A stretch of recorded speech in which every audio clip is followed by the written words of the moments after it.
all commissioners are present. The first item on the agenda is the election of the chair and vice chair. Before we do that, as I am stepping down from being the chair, I just want to thank everybody for their support and for their help. Obviously, when you begin to do this every fourth year, you're a little rusty at it. And after you do it and get the hang of it, then it's time to move. But thank you all very, very much for the support and for your help because it was very beneficial. Okay, do we have any election for the chair?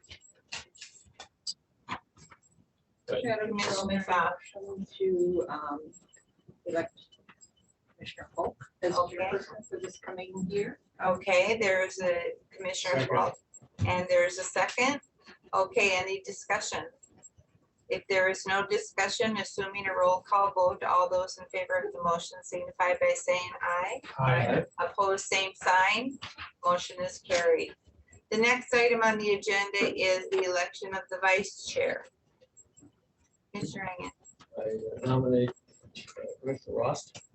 Okay, is there a second to that motion? I'll second it. Okay, any discussion?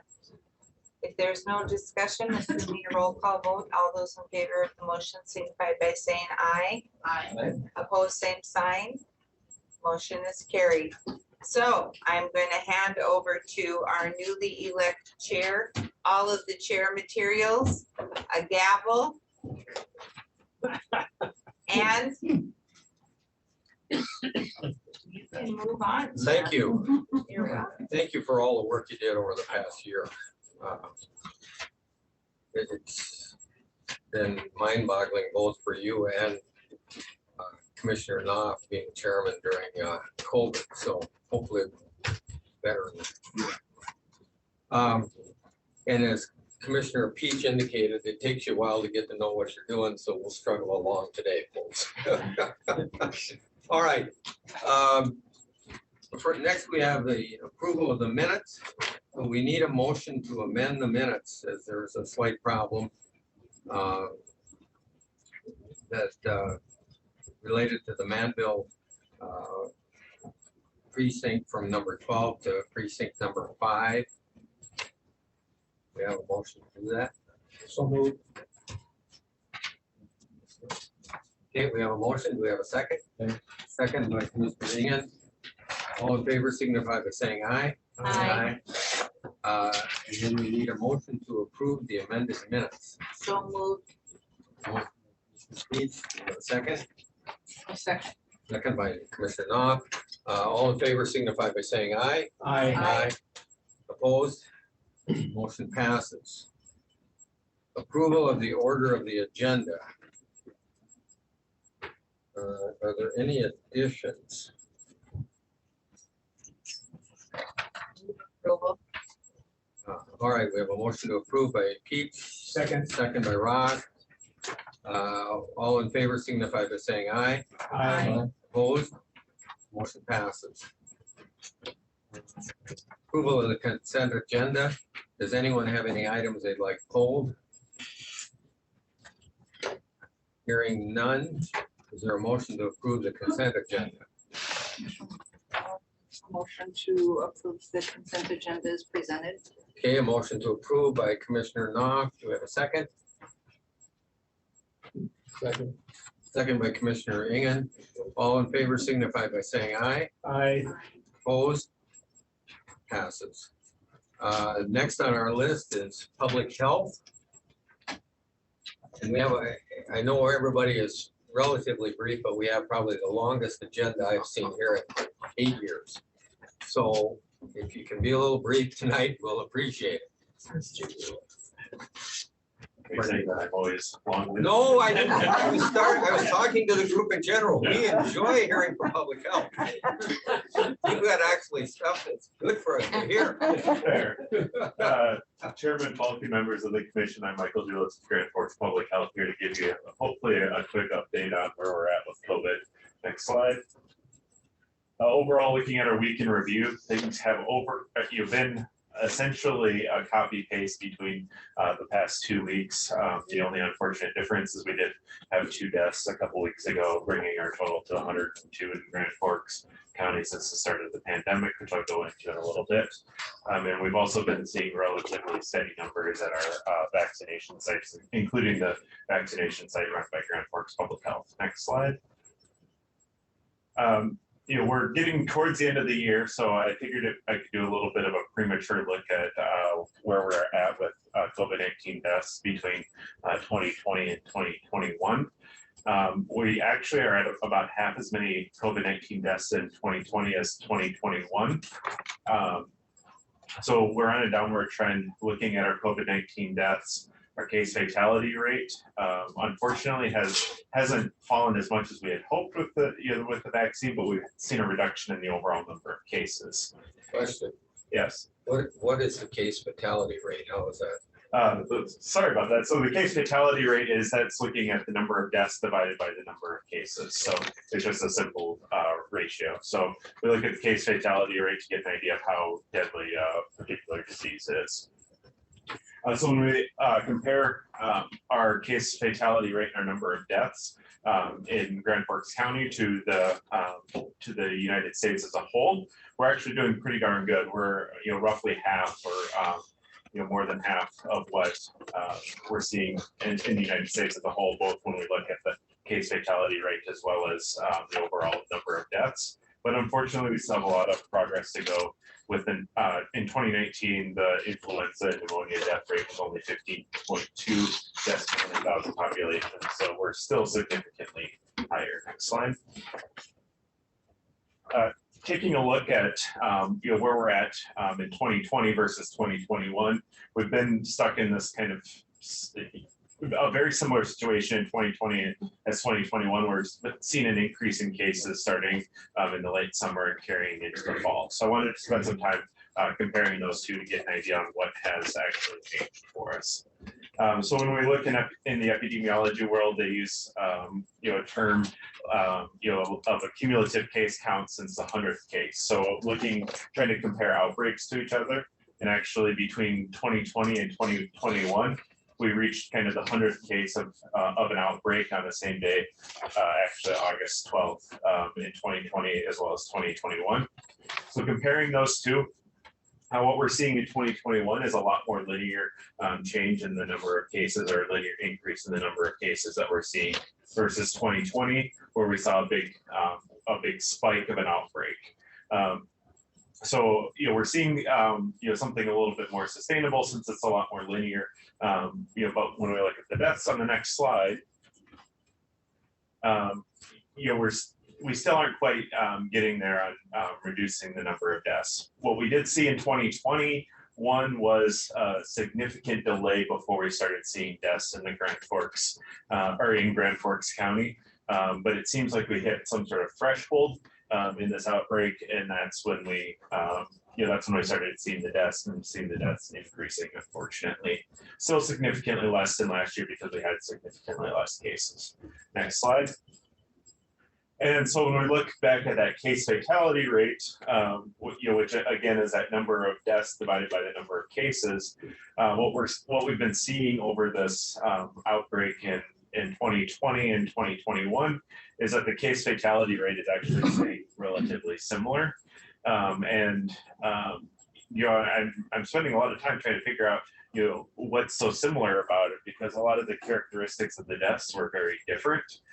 In 2020, the deaths were a lot were significantly older, were happening in group settings, things like that, versus 2021, where actually, as one example, Valley Senior Living hasn't had a death reported related to COVID-19 in 2021, or at least in this outbreak. So significantly less death than in group settings, but we're still seeing deaths occurring, at a rate very proportional to the number of cases that are in the community. Next slide. So moving on to a little bit more positive note, focusing on the vaccination side of things. We are very close to hitting our 60% goal that we had set very early in 2021, our 60% goal for what we had presumed to be herd immunity. Unfortunately, that goal is a little bit, a little bit more out of reach to consider that herd immunity, but it was still a very good goal for the community, and we are very close to reaching it with less than 1,000 people that need to start their vaccine series to get us, in progress at 60%. Looking at boosters, we're at about 20% of the population who has received a booster, and about 36% of the vaccinated population, so about a third that has, of the fully vaccinated population who have received a booster. Next slide. Comparing Grand Forks County to our peer counties, Cass County beat us to 60%, unfortunately, they're at 61%, but we are close behind. Ward County is still relatively, or significantly trailed behind. Even if they, even if we were worried about the, air-based depressing numbers, I still think that number is actually pretty accurate to where they're at as a community. There just has not been much interest in vaccine in Ward County from what we've heard from our colleagues. Next slide. So our bottom line, we can take a lot of information that we saw in 2020 and 2021. We can also look at, when Delta was identified in North Dakota versus when it was identified in general in the United States, and apply this to Omicron.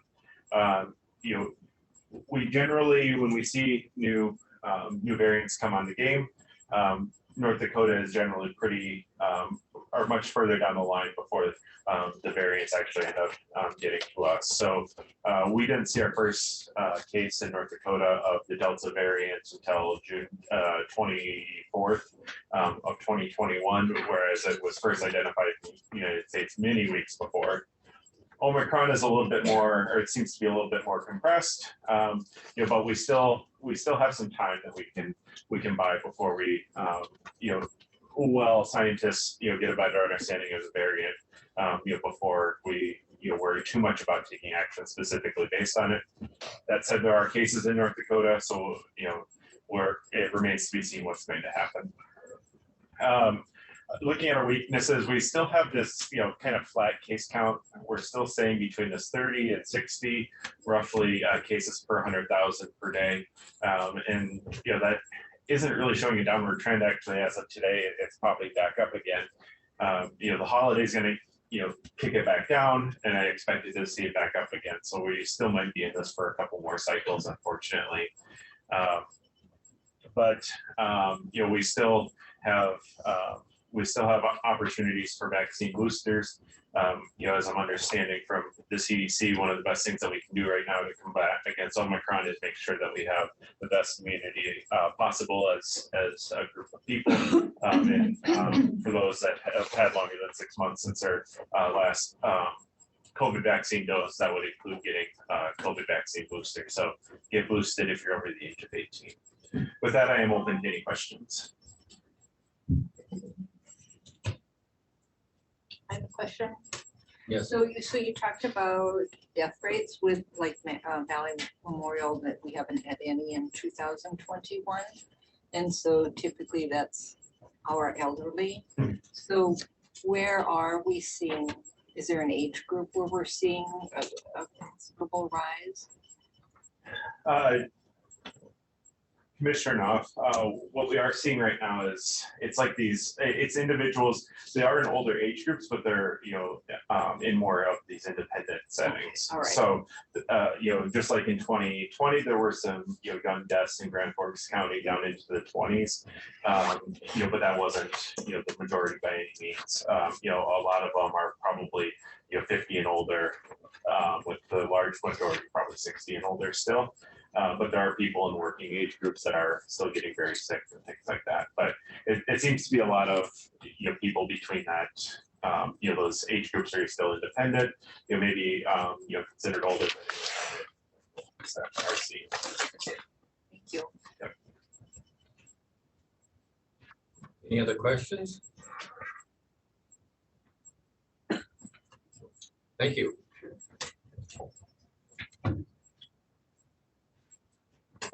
Number 7 on our agenda is the Emergency Management Director, and she texted and said she has nothing, and we can move past that. County Board appointments. Mr. Chairman, members of the commission, we have 5 boards that have members that their terms will expire at the end of the year, and if you would keep them one by one, that'd be great. Planning and zoning has 3 openings, and they only have 1 person applied. The 2 that are serving, he will ask them to fill out their applications again, get them to engage. So you'll just be filling one of the Who applied? It's last night. Run that board.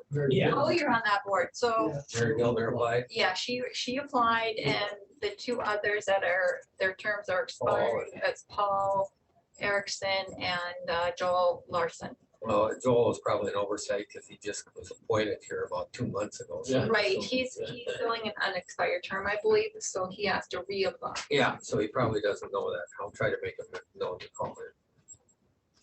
Okay, So is Paul the only one? Motion to appoint. So Hey, you want to start the Human Service Zone Board, and there is a recommendation from the former director, Scott Hooper, there. There are three Candidates? well, there's 2 positions open, 1 resigned, so there's actually 3 openings, and he has laid it out how he would like. I would make a recommendation that motion. that Teresa Hug, Janelle Regenball, and Jill Cormier serve on those terms for the Human Service Zone. Can we make it Teresa Huggett, Janelle Regenball appointed for a 3-year term? No, for mayor Kind of to serve serve out the alternately. remainder of Yes. Mr. Trotier's term. Yes. Okay, that's the motion before us. Can we have a second? Second. Second by Commissioner Ross. Any discussion on this? Hearing none, all in favor of the motion signify by saying aye. Aye. Opposed? Motion passes. Chairman, the next one then would be the Planning and Zoning Board. And we just have the 1 applicant, Mary Giltner, and the other 2 will come in January. Okay, do we have a motion on Mary Giltner? With the motion to appoint Mary Giltner to the Planning and Zoning Board. Is there a second? Second. Any further discussion on this matter? Hearing none, all in favor of the motion signify by saying aye. Aye. Opposed? Motion passes. Mary Giltner is on planning and zoning. Next is the Public Safety Answering Board. Mr. Inman's being recommended, and I think he's the only one there, so. That is correct. Do we have a motion on Kenneth Inman? So moved. Okay, PSAP board. I'll second that motion. Motion by Ross, second by Peach for Inman. All in favor signify by saying aye. Aye. Aye, opposed, same sign. That's passed. Next one. Water board. Mr. Chairman, may I speak? Yes, I'm Kenneth Farrell.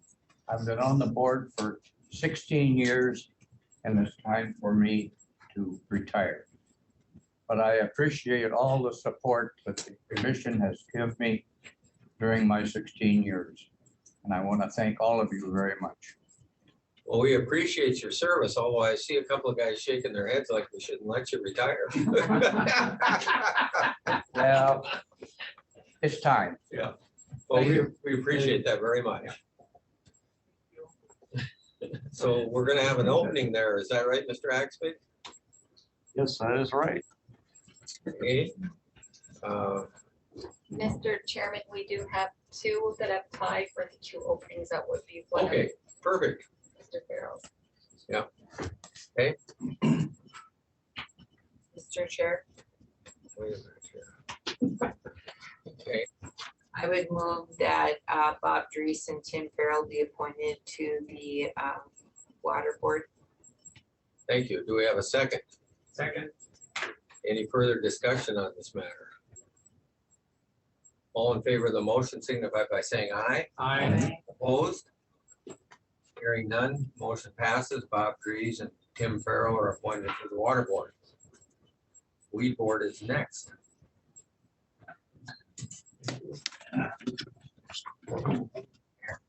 And we do have one opening and one applicant. Sam Landman. We have openings on the weed board.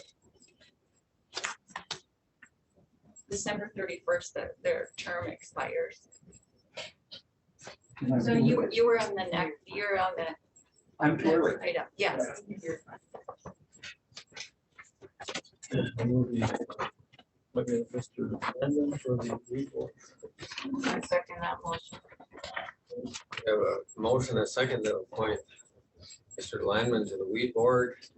All in favor signify by saying aye. Aye. Opposed? Mr. Landman is appointed to the Weed Board. Next matter. Diane? Now it's my turn, huh? Yes. All right. I gotta be quick. I'll be quick. No, that's, We, on the weed board, we have 2 employees. And they're paid by the county, but they're not regulated by the county. We have this, we talked to Michelle Thiel, and when you give your employees a raise, ours don't get a raise. So we want to get it all together, and so when we hear that you've given a 2% raise or whatever to your employees, we want to be able to at the next meeting do the same thing for them. But we have to go to you for permission to do that. So it would be like a cost of living adjustment. yeah, I think they're asking for the 4% COLA and the 2% market increase, which is reasonable. This is what, and if down the road, a couple of years, you give another cost of living increase or something, then we want to be able to do. I think you'll probably have to ask for it unless we make some changes, but Michelle, what are you saying here? You could actually just make the motion for it to mirror, and then they'll figure it into their budget at the same time that we do. That'd be perfect. That'd save us a lot of time every year. So, Wonderful. would any member of the commission like to make that motion? I'll make that motion. Okay, to mirror the county's Cost of living- cost of living raise and and market whatever adjustment. rate, market adjustment rate, and to do so in the future for the weed board employees. Okay? Yes. Do we have a second? Second by Commissioner Knopf. Any further discussion on the matter? Hearing none, all in favor of the motion, signify by saying aye. Aye. Opposed? Motion passes. Thank you.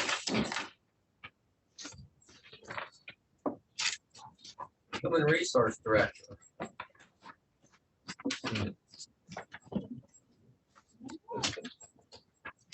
Okay, so Chairman Falk and Commissioners, I'm here because as we know, Ms. Hanson is retiring effective December 31st. And I am asking whether or not the commission wishes for Human Resources to move forward with recruiting a new juvenile detention director. And if so, we would like to adjust the job description slightly by taking risk management pieces that are in the job description and putting them with other departments which are now more appropriate. So does the commission wish for me to start the recruitment process for a new director or administrator? Yeah, I think Michelle wanted a motion, so we do. So moved. So moved by Commissioner Beach, second by Commissioner Ross. Any discussions? Hearing none. Quick question. Does that include some of the other things about how you're That's where going I'm to going go about next. it? Or we have- That's have where I'm motions going for each next. thing? Well, we can finish this motion and then we'll get it. Yeah, and then, okay, so we have a motion and a second. All in favor signify by saying aye. Aye. Opposed? Motion passes. Next. So the next piece of it is a little bit of mechanics. The mechanics are, does the entire commission wish to be part of the recruitment process? Or do you wish to have just admin services and other members that would be determined between admin services and HR be part of the interview process? How would you like to do this? We've done kind of a combination. Any thoughts here, folks? Yes, Mr. Ian. Seems like that's something that could easily have labs and services. I thought you would have done that. Well, but the thing is. You're right, you're right. Most of us do show up for the admin services meetings, but it's more flexible. Yeah, and I'm actually on juvenile detention on top of everything else, so it's appropriate, I think. And So I don't know if we need a motion, it's just kind of a process. Do It's you an- think we need a motion, Debbie? I think we can, it's an understanding that admin services will be involved beyond that. Okay. And then the other piece that I have is because the process is going to take longer than a few days. Does the commission wish to appoint someone as an interim administrator? The most logical choice would be Lieutenant Ailes, who is currently the second in command at the juvenile detention, and Ms. Hanson has assured me that he would be willing to accept that the interim duties. Yes, I think it's important that there's some administrative role there while we're in the process of hiring someone. So I would move that Mr. Lieutenant Ailes is the acting director until one is hired.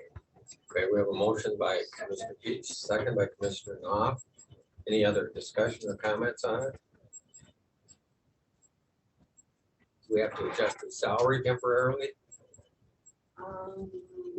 I guess that would be a, Maybe that's up to you to think about, get back to us here. It won't happen until after the first of the year, so but we should maybe think about that. We don't know how long this is gonna be. It could be 6 months, I don't know.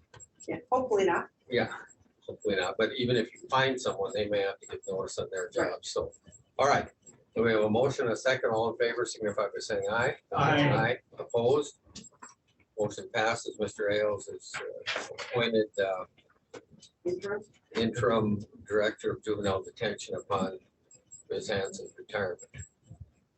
Okay, And was there anything else that you wanted to discuss before I go on to my second topic, which is that has nothing to do with juvenile detention? no, we want to talk about Ms. Hanson being maintained temporarily.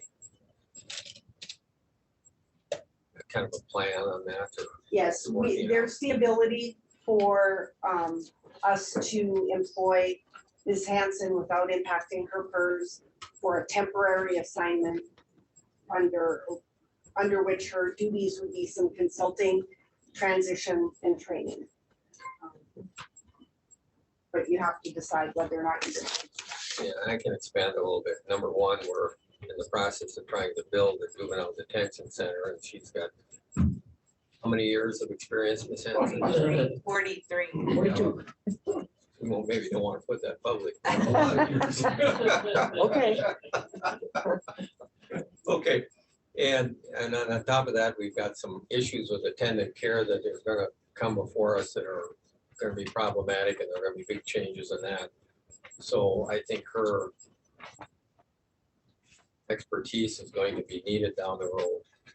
And so I don't know, I think we probably, I don't know if you need a motion on that right now. I would just need approval to be able to create that position in payroll. It would be considered an emergency temp position. It would be for no more than 720 hours. That fits in the statutory Okay. information. So Yeah, let's. I would move approval of Okay, that. motion by Commissioner Peach, Second. second by Commissioner Engen. All in favor signify by saying aye. Aye. Aye. Opposed? Motion passed. And I know I'm adding one last thing that wasn't on there, but it'll be quick. I've been working with our consultant to do the compensation study. And we're not going to be able to receive the bill in 2021. So I conferred with Ms. Nelson and said, what's the best thing to do? And she said, ask the commission if we can carry forward the $25,000 that was put into the HR budget for the compensation survey, carry it over to 2022. And the reason that it's being delayed is because our consultant was having major difficulty getting other agencies to respond, probably because of the time of the year and open enrollment and all So that's what the delay was for. Was that our agency is he referring to, or? No, we're talking all the people that we were comparing to. Okay, good. Yeah. Because we could control our agencies. over Correct. it, so Yes, no, but it was all He the should other be people. wanting to have this done. It was all the others that we had reached out to say, hey, with these positions, what are your Okay. pay? So All right. So can we have a motion to carry forward the $25,000 on the compensation surveys? Moved by Commissioner Ross. Second. Second by Commissioner Ingen. Any discussion on that matter? All in favor signify by saying aye. Aye. Opposed? Motion passes. thank you. Yes. Chair, what is the other things you wanted? One being posting internally or Oh, externally? that's the stuff we can do with all of the, when I work with the admin services. That was Same just with things the- for you to consider. Also the change in the job description? Yeah, that was, the change in the job description was already. Okay. Sheriff Snyder. Chairman Falk, members of the commission, thank you for having some time for me this evening. I come up before you today with three non-controversial items, I hope. The first one I'd like to address is the Special Operations Group Joint Powers Agreement. What this is it's an agreement that's regional with all of our agencies to operate teams such as SWAT, bomb, negotiations, etc. And the board voted to add the fire department to this group since they participate in our UAS or our drone team. So that was approved, so now they're looking for updated signatures as well. I'm requesting a signature of the chair and the auditor on this addendum. Nothing inside has changed besides signature lines and the addition of the fire department. That's on the Special Operations Joint Powers Agreement? Yep. Okay. And we have a motion to signature, which would add the fire department to that. Be my motion. Okay, And two signatures. And with the two signatures. okay, motion by Commissioner Knopf.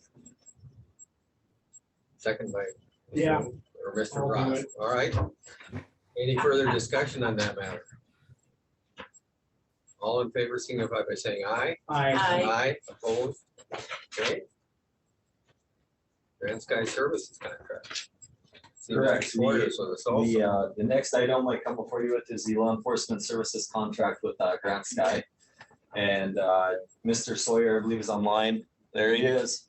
And him and his team, along with the sheriff's office and the assistance of Ms. Wamstead, have been working diligently on trying to come to agreements. Long story short, there's a lot of numbers and timelines that are coming into play, and we believe that we've got it all worked out. It's been reviewed, and we're ready to bring it before you to request signature of the chair, Ms. Wamstead, and Ms. Nelson, to enact this contract between the sheriff's or the county and Grant Sky.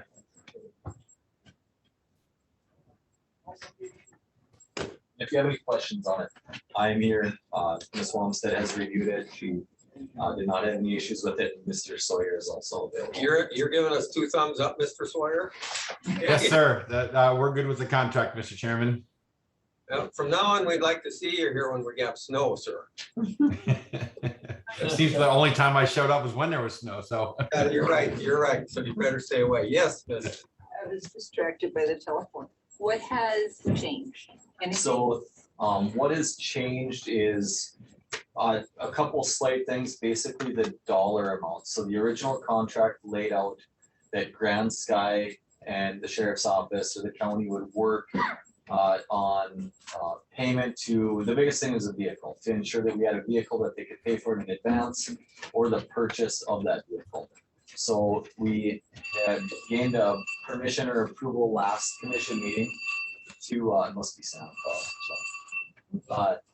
We gained permission to purchase the vehicle, and Mr. Sawyer stated that he would pay for that. So the cost of the vehicle and outfitting has been included in the contract, along with some verbiage regarding what we talked about with COLA and cost of living stuff. Those amounts have been adjusted to the high end so he can let his tenants know that it'll be no more than this amount.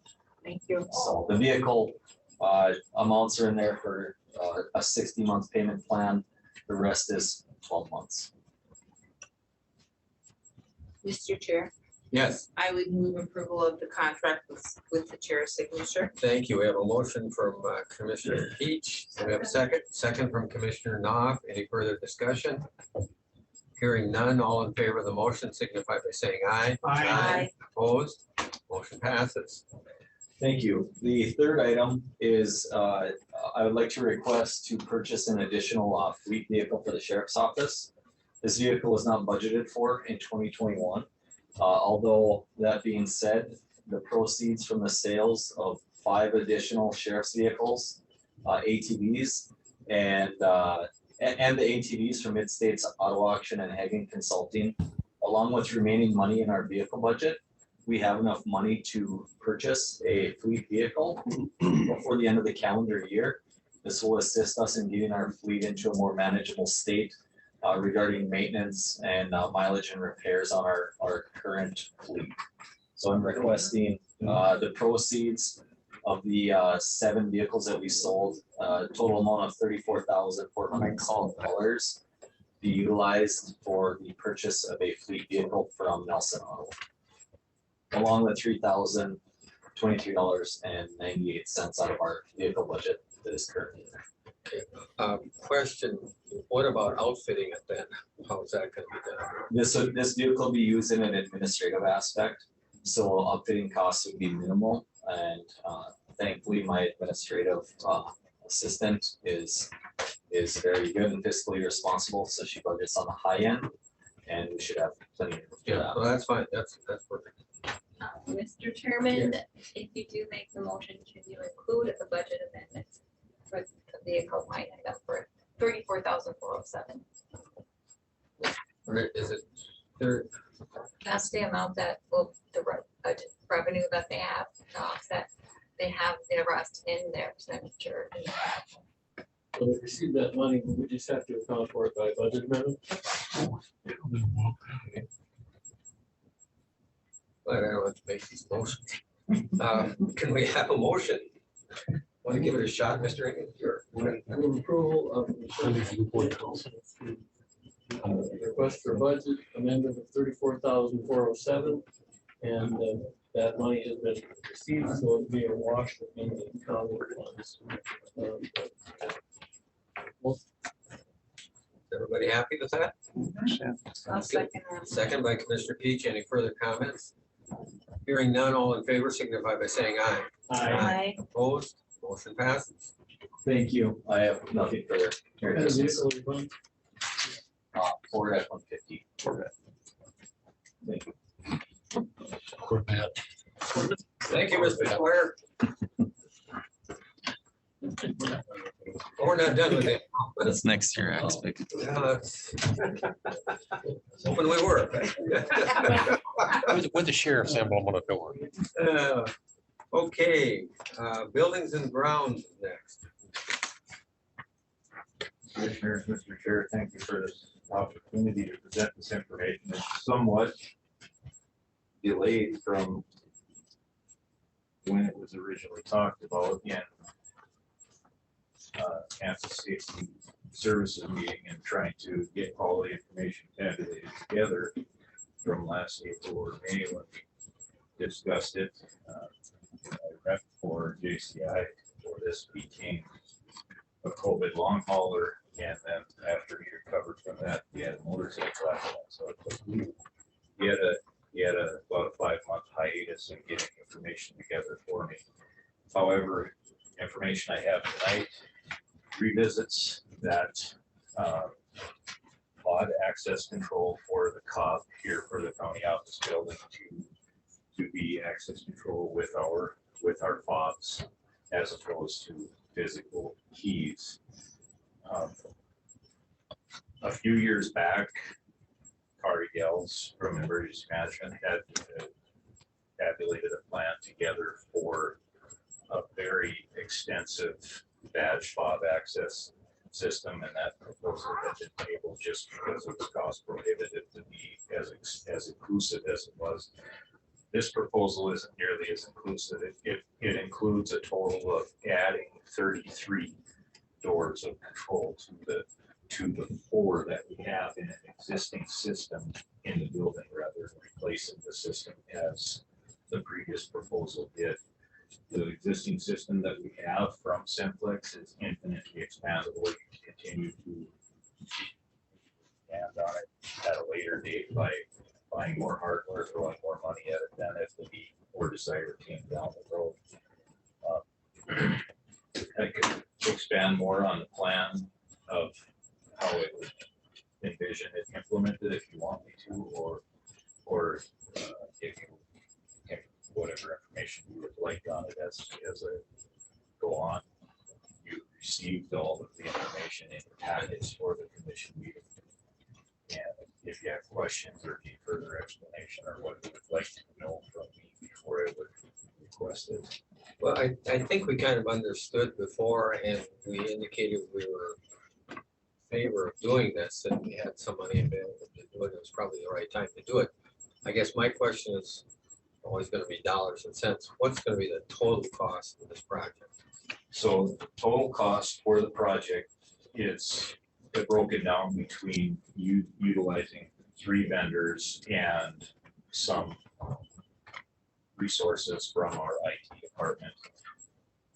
Primary contractor that would be being used for the install would be the electrician that would be hired. There is a fairly good spread of cost between the 2 electricians that did the work. Bergstrom Electric was the low bidder. RPP was considerably more money. And then we need Keith Security World for some hardware installed on our physical doors that would, on some of them, that would be automated. And we need physical Johnson Control Simplex hardware that would be provided from them, that the electricians would be installing. The total cost as written from Bergstrom Electric would be in $54,351.75 as the bids are right now. From if we used RVB as a contractor, $82,631.75. Both proposed numbers are significantly below our third-party consultation dollar amount requirement, where we have to get in there and involved. And I've talked with Bergstrom Electric 3 consecutive times to ensure that they have it all covered, and at this point, they do feel that they do, even if there were some instances that came up that they missed in their installation bid process. We would have to go a long ways to get to the next bid for the electrical installation. $54,051 to install the system as it's spec right now, and in the event that I would need more to ask for a discretionary amount at your discretion, or we visit again at a significant dollar amount that was covered by what they proposed. And Chief Security, what was their bid? They have $4,556 in their bid. That's part of that 54,351 total. So as it stands, it's 11,770 from Bergstrom Electric for the install, 4,556 for Keith's for their portion of it, and $38,025 to Johnson Controls for the part.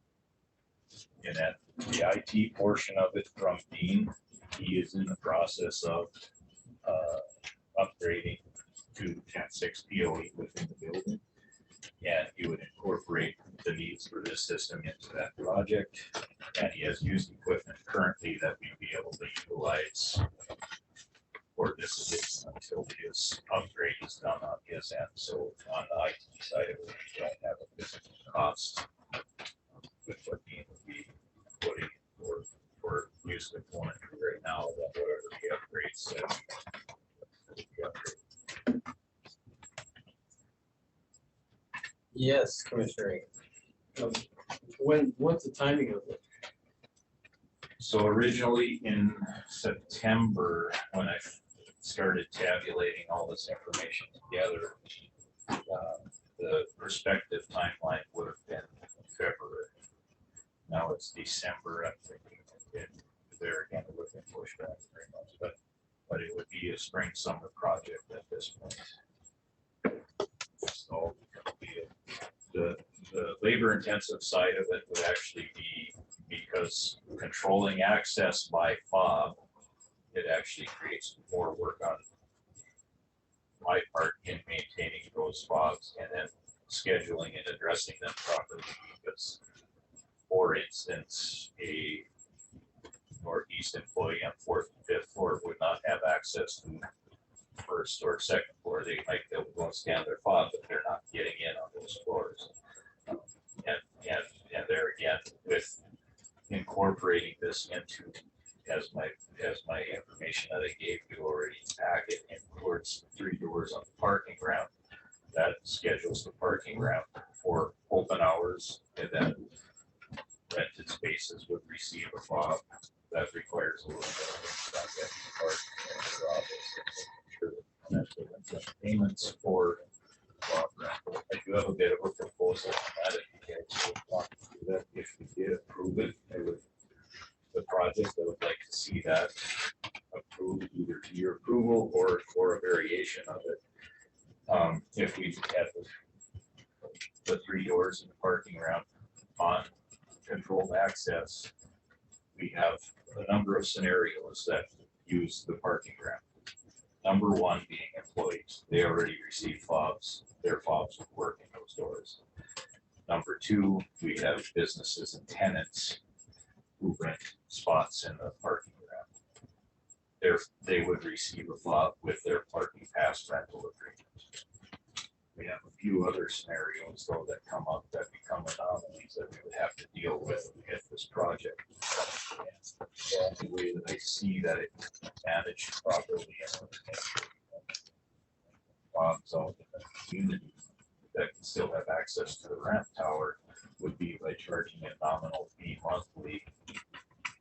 Sure that there's an incentive. I'm a tenant in the parking back here, but I want a fob. I don't want to pay for a parking spot, so I'm gonna park on the 3rd floor. Maybe a $5 per month monthly charge for that fob not only would give them incentive when they move away. Hey, I no longer live there. Here's your fob back, or at least turn it off and quit charging for it. That also, that $5 monthly charge offsets the cost of fob replacements that we have. We hire new employees all the time. We're handing out fobs to no cost.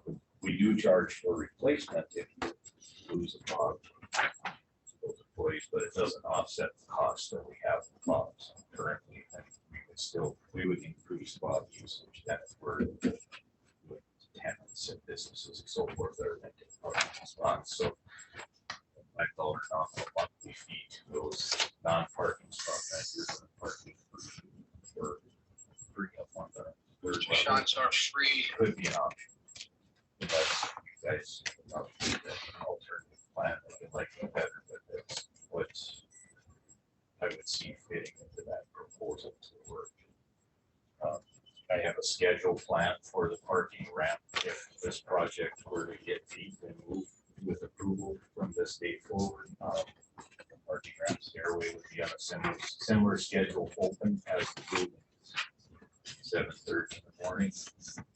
Doors are unlocked. Access throughout the business week. 6 p.m. they're locked. You don't have a fob, you don't get in the stairway. You have access to an open air stairway on the southeast side to the ramp or walk the inclines if you don't want to. If the commission wishes to proceed with the proposal as it is, I would like to have the approval and signatures on it to move forward and the allowance to move forward with that plan. I did speak with Debbie Nelson, Mr. Ford has spoken to Debbie Nelson. We do have the funds available as Commissioner Folk, Chair Folk had indicated if it could move forward. It would be would increase to the level of security for limiting people to certain areas of the building. It doesn't control every door of the building, but it gets the spots where access to a majority of people in the area would be limited if you don't get carry a fob with you. The big thing of the parking ramp, it provides a solution to a lot of transient traffic that we have repetitive, sometimes daily, if not always daily, but sometimes daily issues with either propaganda left behind, everything from promiscuity, drug use, alcohol use, as well as the messes left behind that they're doing with indiscretion, whether they're on camera or not. That would limit to a lot of that after hours activities without having the access into that area. It solved some of the safety concerns of the employees also. As well as the, as of just a few months recently, one of the scariest things that I seen on camera happen in that ramp, all it would have taken is one of the individuals to be playing possum, and it would have been a media nightmare for the county. That was in August or September when 4 transients got in there and spent the overnight in there, and a college girl from the apartments is the one that called the law enforcement for them in there. And she walked right between them. All it would have taken is one of them playing possum, and we could have had a media nightmare on our hands. Let me ask you this, what about if we have people that are using this building and they park up on Third, they'd have to walk down the ramp then, or how do they get out of there? Business hours, the ramp is scheduled, the doors would be scheduled open, Okay. just as the public is Okay. scheduled open to the lobby. Okay, that was my question. 7:30 a.m. to 6 p.m. would be a Monday through Friday type schedule, minus holidays and closures and things like that. That'd be a great plan, I like it, so. What is the wishes of the commission? First of all, we have to decide, I think, on the bids between Bergstrom and RBB Electric. I just have a question. Yeah. So I have a fob to get in the building, and so where does that allow me to go in the building? Currently, that fob allows you in 4 doors, the exit doors to the building, because that's all we have controlled right now. Your fob could be scheduled to any of the doors that are added into the construction. But you have to key those in, right? You have to program each individual access, so depending on where you work in a building would depend on where you have access to the building. Like I said, this is not as inclusive as what Kari's was a few years ago. So for instance, we'll just use finance and tax for an example. Fobs would be included on the 2 back doors and the finance and tax from the south entrance, and the 1 door by the overhead door, because that would provide access to that pod. We have employees from multiple departments that go through the ballistic glass doors by keypad. We wouldn't want every one of them with fob access into there because they don't have any business in there after hours. So those keypads will remain active for those departments that are accessing finance and tax during business hours. When that overhead door is down, if your fob don't work on the pod access, you don't get in here. So then that would be department specific. Very few people would have all access. Probably IT, obviously B&G for a custodial maintenance needs.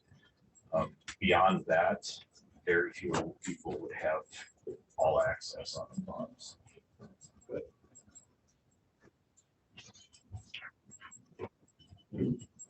Okay, what are your wishes? Move approval of the main project. You need 2 motions over here? I think we probably need a motion, first of all, on the bid on the electric, and we have 2 bidders. Yes. No, I was gonna say that for Bergstrom Electric bid seems to be the appropriate one. So overbid and they're obviously able to do it. It's almost $28,000 lower, so That's considerably different. It is a little concerning, but I've talked with them 3 times since they've proposed it. And they're confident. However, is there a possibility that I think it's unfairly discretionary? Second by Commissioner Ross to accept the Bergstrom Electric bid. Any further discussion on that matter? All in favor signify by saying aye. Aye. Opposed? The Bergstrom Electric bid is accepted. Now, the next would be to proceed with the project. I would. Motion by Commissioner to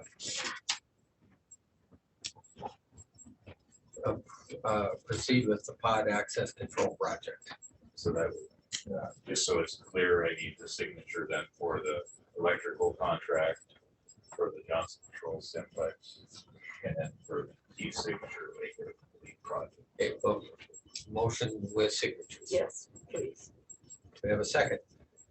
Second by Commissioner Knopf. Any further discussion on this matter? Hearing none, all in favor signify by saying aye. Aye. Opposed? Motion passes. We'll prepare the signatures. Thank you. Okay. Mr. West.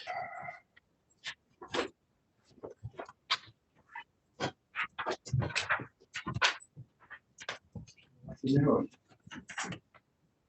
A few items for you today, for to consider. The first one,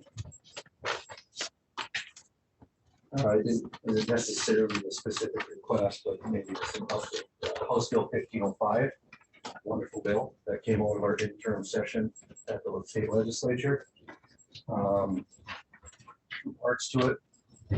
One, they are, as far as I understand, they're planning to disperse money through the Highway Distribution Fund. Near I can discern, mostly from the Association of Counties, Grand Forks County should get 3 million. But that kind of money we can use at our discretion. I think there might be a reporting part back to the state, but as long as we use it for infrastructure, we'll be okay. But I will not obligate any money to that yet because I haven't heard of anything from the state treasurer's office or seen the money in our account yet. So it's coming, I'm told, but don't know. We are planning and thinking about that for sure. The other part is, and this is out, there's the state DOT has just under 25 million available for county bridges. Each county, well, it's a grant application, and that application was sent out a couple weeks ago. The rules and the form and everything are there, so we know what that looks like. Each county would be capped at 2 million, each project capped at 1.25 million. Gentlemen, I put together a list of bridges in about 5 minutes. There it is. It wasn't too hard. It's in a rough priority order. The curveball to this list is all these bridges were inspected this summer. I do not have the reports back yet. So the Thursday I got the application, I immediately put this list together, sent it over to our bridge inspectors and said, hey, in the next few weeks, can we have the new reports on this? Usually they have 6 months or so to finish the reports and the new ratings, but they said that by January 7th, we will have them. The application's due January 15th. So it puts a little crunch on us, and I want the new ratings because I know they're gonna come in worse than what they are anticipating. They will come in worse than what they currently are. We know they're rated 4, but I think they will be lower. I don't know what the right word is, lower. But but for the board and discussion, what I certainly want to go after a full 2 million. There's no doubt in my mind, and I think we got a good chance to get 2 million. We're a county that has a lot of bridges and a lot of poor rated bridges. So hopefully we can get 2 million. Would the board have or want to have any discussion as to what the final list is that is applied for. I don't think I will apply for all these bridges. A lot of money here, it's certainly worth more than 2 million, but I want to make sure that if we rank them and our number one option isn't selected, that our number 2 or 3 can feel like we take full advantage of the 2 million. I certainly want to apply for more than the 2 million, but just for the board's knowledge, that our number one is at the top of the list, Ferry 2728, it's County Road 5, CMC Road. And those frequently flood and they're rated poor. It'd be nice to get a new bridge that's hydraulically matched to the river conditions today and that is up higher, so it doesn't flood. And just a little humor, I guess, a little bit, but on our county road conference, that's the number one bridge right there. That just happens to be my little, he was 3 years old at the time, but he had to come with me on a Saturday afternoon to go do some work here, but that was on the cover of our conference booklet. But so that's one of them, built in 1948. We'd like to replace that and get it up higher and build the road approaches. And if we can replace these 2 bridges, then the 2.5 miles south of Navon County Road 5, a couple other small little projects we could do ourselves, we think we could keep that open during floods. And that's a big deal.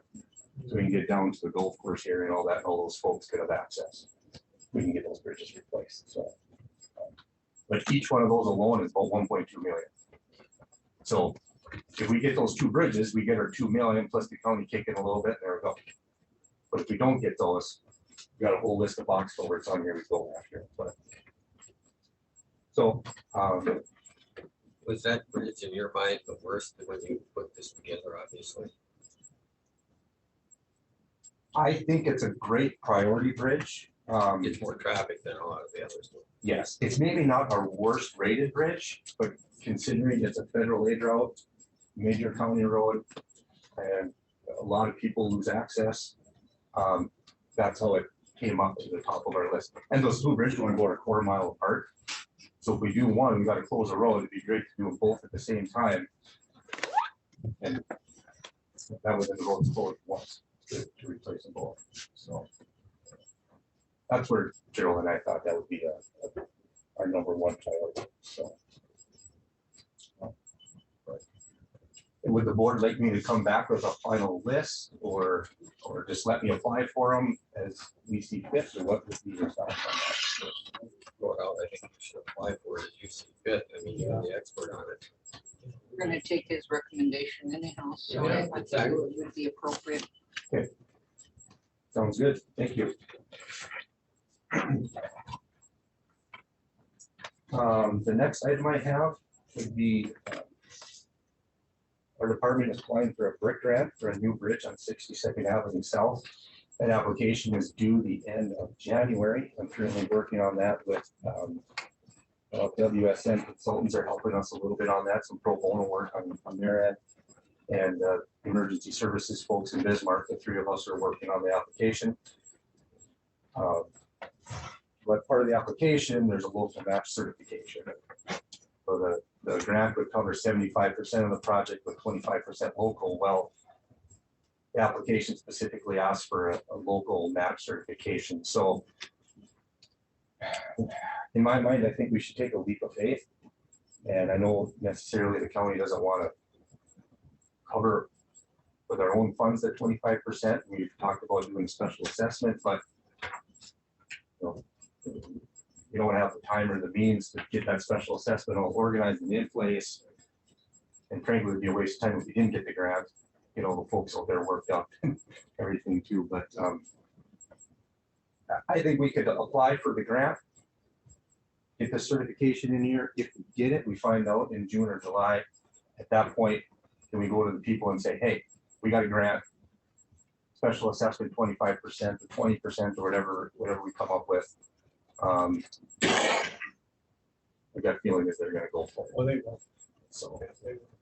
Well, they've had that discussion amongst them or that association, that group already, have they not? That whole area, haven't they had that discussion? Oh, definitely. 2013, they did a special assessment. They set a max dollar amount. They bid the project and the project came in just slightly over that dollar amount. And it passed. So they were ready to do the job 100% on their own anyway. And Wood Seth was the engineer involved, that's why I asked them to help out with the grant. And they obliged and are willing to do some of that for us, so. They're familiar with the area, everything that goes on. Oh, yeah. Yeah, he's been an awesome supporter. Yeah, he's been great.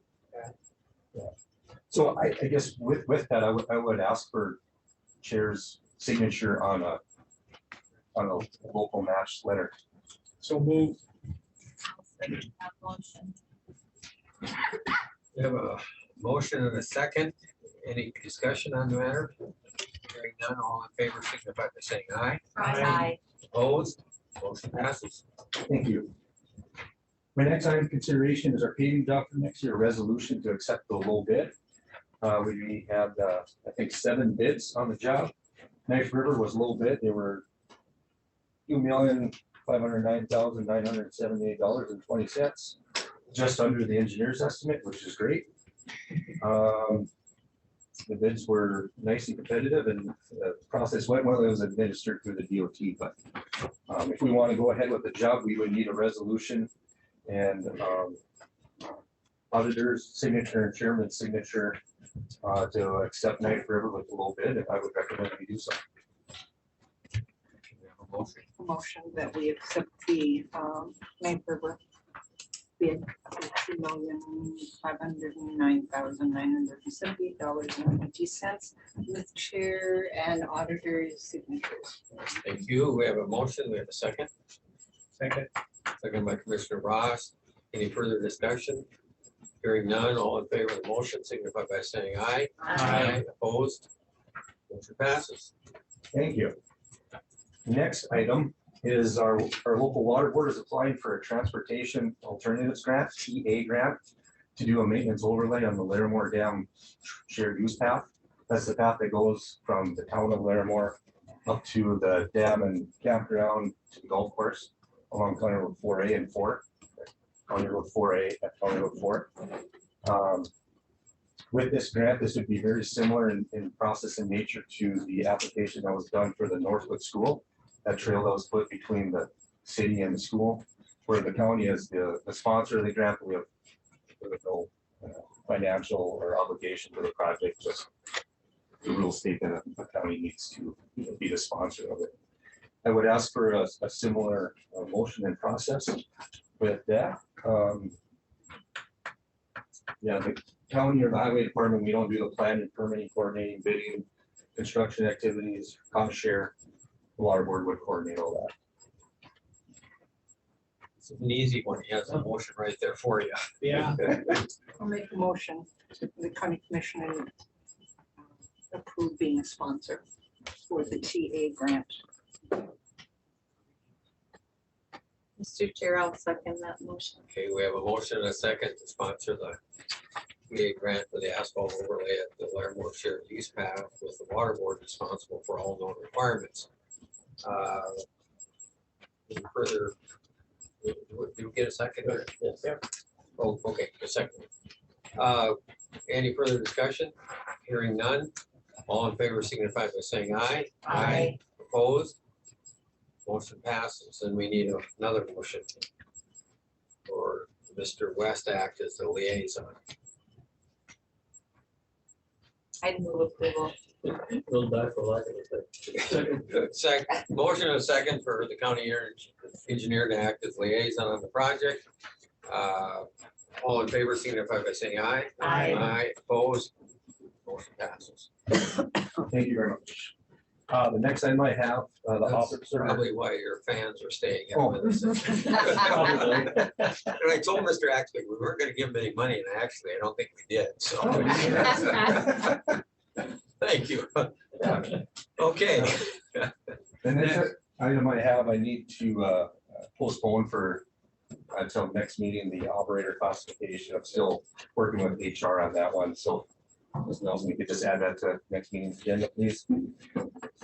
My last item, I saved the worst for last.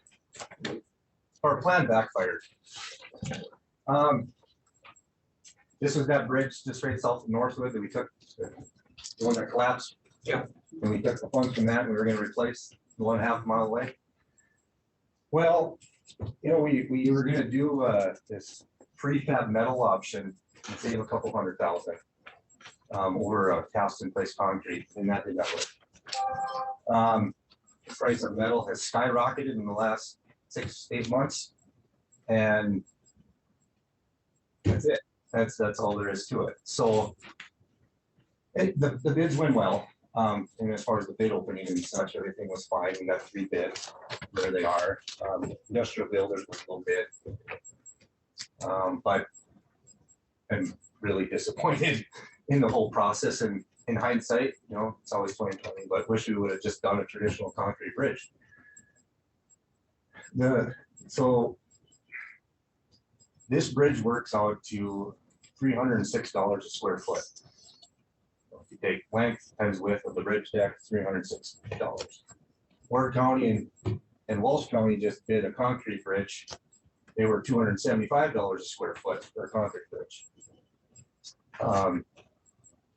In round estimating terms, we're using $300 a square foot for planning, estimating on concrete bridges to be a little conservative at preliminary stages, but this one actually comes in a little bit higher. The way I see it, we have 2 options. We can reject any and all bids if that's legal and we want to do that. Then pay KLJ to redesign a concrete bridge and then rebid it out in February, March. What we'll be looking at. Probably bid it in February. And hope that we get, if we bid in February, what they were bidding in November, we'd save a little bit, 50,000 maybe. So we're gonna end up getting more engineering fees. For engineering or the contract with the, what's that gonna cost you roughly? Well, I figured we'd save a total of maybe 75,000. Because the other curveball is that, getting into the weeds here, but a concrete bridge has to be a little bit longer due to the beams are thicker. So by the time you work out the geometry, it's about 12 feet longer. So you have more square footage. Pay KLJ about 25,000, 20 to 30,000, somewhere in there. In the end, if the prices are the same, we save about 50,000. That's what we're thinking about. I don't know. To me, there's no great answer here. I don't have a real We great even know recommendation. that because we don't know what's gonna happen with concrete prices. Yeah, I mean, right. so that could go up and all that other stuff. And so, you know, I guess my motion would be to accept the bid and be done with it. And Industrial building. the going with the concrete puts us 1 month to 3 months behind potentially. More land, more everything. And so when I looked at this, I didn't see that it was, I didn't think or feel like it was gonna be that beneficial to us, and that would be my motion. I have a question. It's like 700 and some thousand. I don't have it in front of me. What did we receive on that settlement out there on the bridge? 450. About a year ago, when I budgeted this, I had $500,000 in budget. Oh, so not that much. So I was where, thinking $500,000. how are you gonna balance this out? Well, I'm gonna take the 328,000 I got from COVID, ARPA, whatever funds and pay. Did we get him that much? Can't rob you, I mean, Yeah, which you're used to the it abuse, I stinks. guess. It totally stinks. You know, I was thinking we could do a couple, 2 or 3 box culverts with it or something, but I don't know. What do you do? Chair, I second that motion that's Okay. on the floor.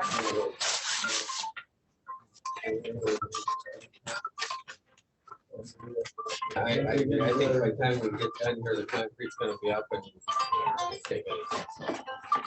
All in favor, signify by saying aye. Aye. Opposed? Motion granted. Would that include the signatures on the contract? And what's all around? Well, that'll be on the list. When's that supposed to be done? 22 or 26? No. 22. We'll still be Oh, yeah. 22. Yep, I think we have an October 1st completion date. Once they start, they have, the road can only be closed 30 days. Was that all? Yeah, well, and I didn't bring that up. That's a great part about the prefab is construction is much quicker. Wow. It'd be, say, 1 month construction versus the concrete is 3 months. That's I mean, that is a big benefit. very heavily used area for our farm equipment, especially since the old bridge went down. Yeah, okay, that makes it feel better. And I did have personal meetings with the neighboring landowners. They said you're not a bad guy at all. Oh, really?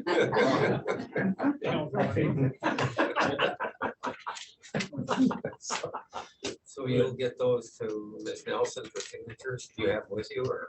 I do, or Okay. they're in the packet either or. Oh, I might, I probably already have it. All right, So. Yeah, that is all I have for formal requests. Any other questions for highway department?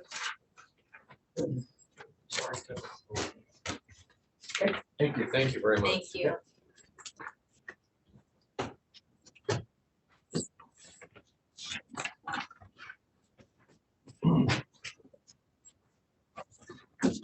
Okay. Can you do A little charter, that's us, I guess. I should turn on that. I got it all.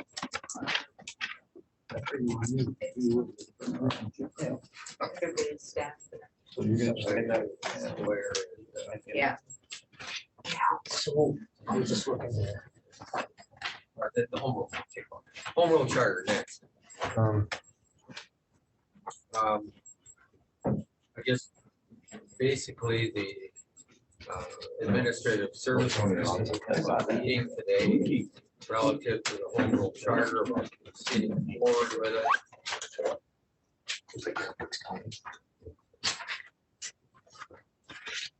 And we have some people who have indicated that they'd be willing to serve on this. Well, actually, we had several ones. Serve, and we picked out some. Decision, I think, is to appoint. We didn't have to get a motion. I'll read the names off. Appoint Karen Kester, Amanda Bombach, Dave Corsmo, Barry Wilford, Mike Brown. Or not Mike Brown's not on. No. Bob Grease. Bob Grease. Kyle Kwame and Commissioner Ross and myself to the home rule charter committee. So. Chairman, it's Catherine. Catherine. Did I say Catherine? Karen. Karen, well, it's Catherine, yeah, you're right. Thank you very much for that. So if we could have a motion. So moved by Commissioner Peak. Second by Commissioner Ross. Further discussion? Hearing none, all in favor signify by saying aye. Aye. Opposed? Motion passes. And I guess after the first of the year, I'm gonna hold Commissioner Ross. And let Mr. Ford try to get these people, we can get a time where we may not get everybody. Most people can't. Is there anything else we need to do on that? Mr. Chairman, is it board's wishes I contact these folks? Yes, please. Yeah, and make more sure- coming, Pardon me? and more to come. And more to come, and just make sure that they're willing, still willing, and we'll try to set up a meeting in January, and if you ask them, is there any time, sometimes they're bad form or whatever, maybe. Okay. That's gonna be a nightmare, but. Have they received copies of the charters already? The existing charters? No, Do they have an example or have an idea? no, because they can, but there's a lot of people on here, so we weren't gonna send things. Yeah, okay. Mr. Chair, Commissioner Nuff, a few of them have asked, and they have Ms. Kester, Mr. Bombach, Mr. Wilford, Mr. Dries, come on. So some of them have. The ones who said they would be willing. Dealing with their.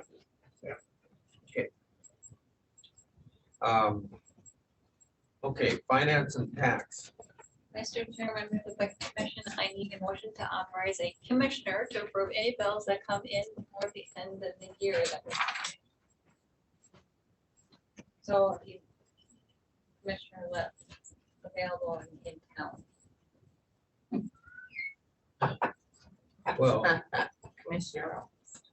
yeah, and I'm normally available, so can we, You can be appointed, the chair can be appointed. well, can we have appointed myself and Commissioner Ross before the other is available? Sure. Let's make that. Okay. I would move approval of that motion. Okay, we have a motion to approve myself or Commissioner Ross to sign the paying of bills between now and the first of the year. Second by Commissioner Inman, did I hear? Yeah. And any further discussion? Hearing none, all in favor signify by saying aye. Aye. Opposed, same sign. Motion passes. Okay, budget amendments. Mr. Chairman, members of the commission, I need approval for the budget amendments. Every one of these funds have offsetting revenue. So we receive the money from FEMA and we send the money out. And so this is the expense and we need a motion to approve these budget amendments for 2021. And every one of them has offsetting revenue. Move approval. Motion to approve by Commissioner Inman. Do we have a second? Second. Second by Commissioner Ross. Any discussion? Hearing none, all in favor signify by saying aye. Aye. Opposed? Motion passes. And the last item I have is at the last meeting, I requested to have a camera installed with our election equipment and about how the camera works. And Dean Hall actually listened to me. I did not call him. He knew in advance that this had happened. And so he said they're 24/7 monitored. And he has already ordered the camera. Great. Any idea when they might come? Anything else? That is it. Okay, Director of Administration. Yes, Mr. Chair, members of the commission, I'll be brief and we'll stand for questions. Staff, Icon and representatives from HDR, and they're on the Zoom as we speak. We did meet last week. We had the correctional facility expansion design kickoff meeting where we discussed the overall budget, the general construction budget. One point of discussion and staff and Icon are asking for some commission direction here tonight. What the prioritization is of the funding towards the project. So as you know, there's a need to expand the correctional facility and now we have to build the juvenile detention center. So staff is looking for commission direction on where to prioritize the funding. So first, prioritize the replacement of the existing juvenile detention center at the county correctional center site, and then secondarily provide facility additions and or renovations to satisfy current needs of the correctional center, or would there be other priorities the commission may have? Just looking for some direction from the commission. Both of those facilities are on my portfolio. And it's really unfortunate. But I think we have to prioritize the juvenile detention center before that building falls in over there. And we've been told years ago by, I think by Icon and others that have worked on that building that we're just shredding our money over there, putting it into that building. And part of it, the city would like to have us get rid of. It's been a water problem, various other issues over there. But the real problem is if we delay on juvenile detention, if we somehow patchwork that building for a couple of years, there's no guarantee that we're gonna have any money 2 years or 3 years from now to build that facility. And that's about the life expectancy of that place. So I think what we have to do is we have to build that facility, and the excess money that we have goes to adding on to the correctional center. Now, we did, it's like a $30 million project. Unfortunately, there's a lot of money that goes to various other things, only 20 million towards project cost. But I think we did give $500,000 or $1 million in ARPA money to remodel out there on the infirmary, if I remember right. And we have some ARPA money coming up, and we might be able to squeeze $3 or $4 million into that project to add on to increase the amount that we have available for that. Unfortunate, but I don't see any other way of dealing with this. So we, it's a Band-Aid right now for the correctional center, but maybe in 6-8 years, if we have a sales tax and we can fix that building the way we need to, then we'll get lucky. Those are my thoughts. Is there any, the correctional facility and juvenile? Both want an infirmary? I think the state and everyone is pretty fussy on juveniles that they have to be separate. And Reggie's here, but you can't. We just, We don't wanna, yeah, we don't. kind of be in the same area, but divided. The docs are all in the same area, kind of. So I mean, it's just a matter of stepping out at one door and going into the next, or utilizing the same equipment. Yeah, I mean, there can be that, we have 14-day physicals where the nurse comes in, we just took the bed that was available through county health to save. I mean, we're looking at any way that we can, reduce the cost and still be able to operate the same, but they do have to be sight and sound separated. And that's something the architects could look at. One of the problems right now is if we remodel, we're using the ARPA money to remodel in the infirmary out there. That's inside the correctional center. You cannot take those juveniles inside that correctional center. For whatever reason. So All right, I just thought I had a room. Why is not there? What, all we would really need is just a small room and not a huge infirmary, a small room where the doctor could step in if needed. And the nurse could do her 14-day physicals without bringing them down the hallways where they would be sight and sound available. you need an exam room. Yeah, we just need an exam room. It doesn't have to be a big infirmary, for sure. That's it, that you've discussed that with Icon. Yep. Yeah. Commissioner Falk, you're correct. The commission set aside $1 million of ARPA funds for the infirmary. So if we can find 3 or 4 more million in ARPA, let's say 3 conservatively, that would be 4 total over and above the 30 that we're committed. So we're up to 34, but and that's still not enough, but at least we're trying to work our way there. Any comment? We have people online. Any comments here? This is Steve Bostwick of HDR. It's good to see you all again. We're starting the project. I just wanted to review with you exactly what the scope is and what the priorities should be. My sense was that the replacement of the juvenile detention facility was going to be the priority. And so we'll work with Ms. Hanson to scope that out and then price it. And then whatever money we have left, then we'll start to look to see what we can do with the jail to make improvements there. Seeing some nodding from Icon, they're in agreement. Yeah. This is Tom Wesley with Icon. So yeah, that is the path that we were anticipating moving forward with. We just wanted to make sure that we had some collective consensus of all commissioners that is our prioritized path moving forward, is to focus it on the juvenile detention center. So we kind of anticipated that, but we just want to make sure before we get going further that we're on the right path. So No. But I think I was talking with Mr. Ford here some time ago, or maybe Ms. Hanson, I don't remember. But some of the money in this project might be was also included in knocking down the present correctional center. Am I wrong, or is that right, or what? I think that has to get addressed somehow, some way. I don't think leaving the building as is. And I'm just going to throw this out. It seems to me that our money would be better spent if we put that money all towards that building out on the north end.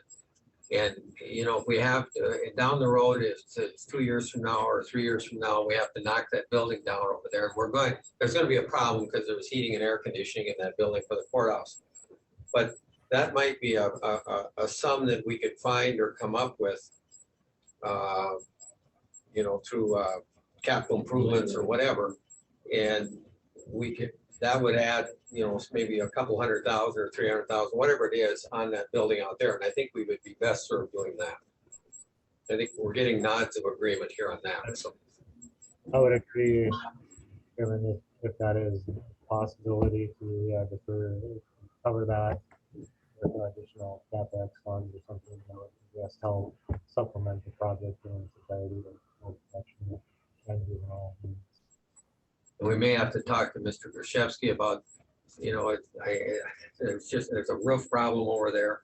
Yeah, I don't know if that problem is over that air conditioning heating plant. That It's shouldn't not. be. That's a newer part of that Yeah, building. it's not, it's on the small control area on the Yeah, old side Yeah, where the so roof maybe problem we is. can patchwork that as long as Yeah. nobody's in there. If you Yeah. guys are out of there, we can deal with that a little Yeah. bit for a year or two. So. Yeah. Okay. Any other questions on this? Getting Not negative. at this time. All right. Thank you very much, gentlemen. I apologize. I Thank tried to get to that last meeting, but I had some family issues I couldn't. So I'll try to make the next one. Thank you. Thank you. Thank you, everybody. Thank you, Mr. Chair. Yeah, Mr. Wesley, looks like we got some direction, so we can move forward on that. The other issue, this is very brief, is a change order. And the commission's already approved this change order. The commission approved the change order on November 2nd, actually, and Ms. Peach signed it. However, I overlooked the second document that Ms. Peach needed to sign as chair, and it's the actual G701 contractual change order. And I talked to Ms. Lomstad, and she concurred it's already been approved. So I just need, it's got Commissioner Peach's name on it, if that's okay, if she just signs it. It's just. It was approved, so. Okay, wait a minute now. Is this on what now, Tom? It's on the state's attorney's. Yeah, okay. I knew you had one other thing. Yeah, okay, very good. And then lastly, I'm gonna apologize to the commission. I don't typically like to put something in front of you like at the last minute, but I laid on your desk earlier the Grand Forks Enhanced Use Lease Development Grant document. So the county received $7 million from the state of North Dakota in the last biennium. That $7 million, the legislative intent is for infrastructure development at Grand Sky. This is exactly how we've done it in the past. 2013, 2015, 2017, 2019, we've received infrastructure funds from Commerce. There's a little bit of a sense of urgency with this one, Mr. Chair, because there are contractors who have done work out at Grand Sky who are waiting on payment. It's nobody's fault other than the 2019 money expired, and we were working with the Department of Commerce on the 21 contract. And so the pots have different color of money, if you will. So the total contract amount for I'm sorry, I backed it up. The 21 amount is $7 million. We did receive carryover authority on the 2019 money from the legislature in the amount of $1,495,742.73. That is a total amount of $8,495,742.73. And so just like every contract we've done, the county and Grand Sky will submit a statement of work to the Department of Commerce, which they will then review and approve. And then we will follow state procurement laws, which is, Grand Sky bids for the project. They then bring bid to the county commission for approval, and the work begins. Ms. Wamstad, I know she's been a part of these conversations as well. And we talked this morning, and Ms. Wamstad, did you have anything to add or any concerns over the contract? No concerns. Mr. Sawyer, and anything I may have missed? No, you addressed it. The reason that work would proceeded on the carryover authority was because we thought we were going to just extend the existing contract. Commerce asked for a new contract to include carryover authority and the new 7 million. And so that took us some time to build that contract out, which is why we have it in front of you now. So it's no issues from staff. I would be asking for the commission to approve the contract between Grand Forks County and the North Dakota Department of Commerce, and for chair's signature. And then we will get that over to the Department of Commerce for their review and approval. And we can start accessing the 8.4 million for, and just like I want to again just say this money is specifically for the development of Grand Sky Testing and Training Center, so infrastructure. Mr. Chair, I would move approval. Okay. With the chair's signature. Second. Second. Again. Approve the county and the contract with North Dakota Department of Commerce. Chair signature. Yes. All in favor signify by saying aye. Aye. Opposed? Motion passes. I have one question. Is some of that money already spent?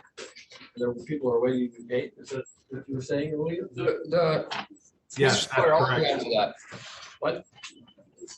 I said, yes, that's correct. And the contract reflects the appropriate work term. So when we started work for that, the contract reflects that and has been approved by Commerce and by the Attorney General's attorney representing Commerce. Mr. Chairman, who made the second on that motion? Dave, Dave did, yeah. You? Mr. Chair, that's all I have. Thank you. Happy holidays. Thank you, Mr. Sawyer. Holidays to you too. Let's see who we have. We have State's Attorney next. I have nothing for the board today. Thank you.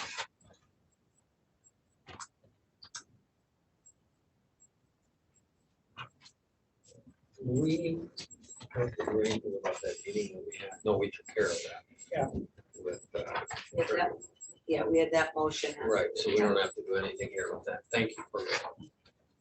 All right, nothing from State's Attorney. Committee reports. Commissioner Knopf. I don't have a whole lot. 14th was Gerald Sig's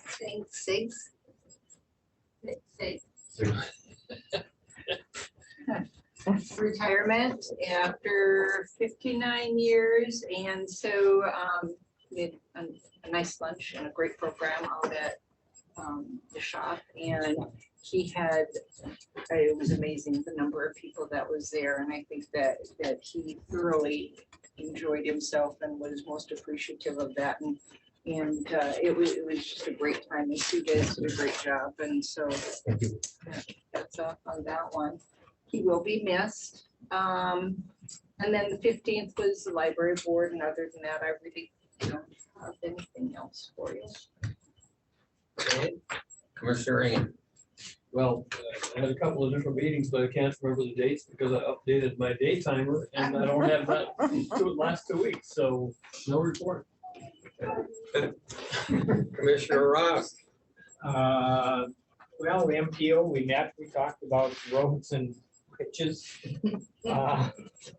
The ad hoc committee is supposed to have their report in here on the recommendation of 32nd Avenue or 24th Avenue South. So it's not a binding deal, but people will have a chance to look at it. The other thing on Commissioner Knopf's portfolio is the car he got a new vehicle. Great. It's in the parking lot over there, at the PD, so. Other than that, that's it. Mr. Beach.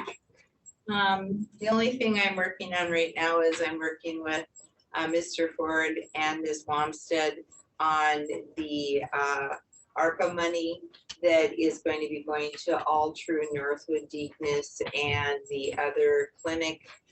There has to be a memorandum of understanding. We do have to report on those federal dollars. So I haven't gone to them yet because we need to take an MOU with, and they need to clearly understand how they're going to report back to us to make sure that we're following all the ARPA rules. So when that gets completed or when we get close, I'll let you know, but we're still working on it. Thank you. For me, let's see, we have the quarterly meeting of Granite Sky, the county, and the air base was out at the base. A good meeting, nothing big was decided, I could say at this point, but there are positive thoughts going forward out there. And then commission assignments, I had those, I think they were, did you hand those out to everybody? Yep. Wonderful. And they're pretty much all the same with the exception that Commissioner Ross is going to take the fair board and Commissioner Knopf will be on the recorder's office and the information office or computer guys. And we still have to find someone that wants to work with the extension office here. So if anybody's really interested in that, let me know. I do have a question and maybe Ms. Knopf knows. It's a 3-year term. It expires for a year term.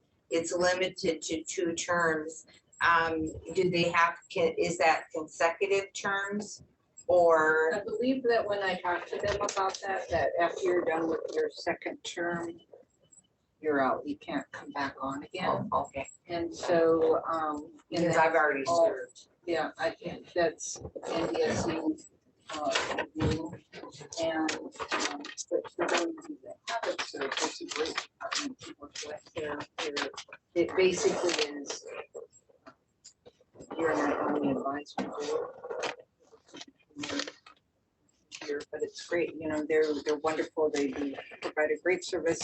And did I say 4 times a year that they meet? And it's a real learning experience, you know. And when I was involved, I also was involved with the 4-H piece of it. But you know, you can pick and choose. I mean, they'll probably ask you to do some things. I did some interviewing with them for positions, and then down at the marketplace downtown, whatever. But that's entirely up to you with your schedule. But you could plan for at least 4 times a year for their Meetings here. The meetings are here. No, they aren't here. They are. They have them all over, but they're in Grand Forks. Yep. Just depends on what's available. Sometimes it's out at the golf course. Sometimes it's different places all the time. So, but it's a nice group to work with, and it's very interesting. And they're very appreciative of what the commission does. So. Okay, well, I guess we'll have to decide here we'll talk it over between Commissioner Rossing and myself to see about that. Ms. Peach is off. Mr. Yes. Chair, are you going to put that on the agenda for January? Yes, let's do that. Okay. Attorneys are great at procrastinating. Didn't What's, you know, with the 4-H piece of it, it's kind of tied in with the fair too. So She's leaning on you, by the way. I felt it.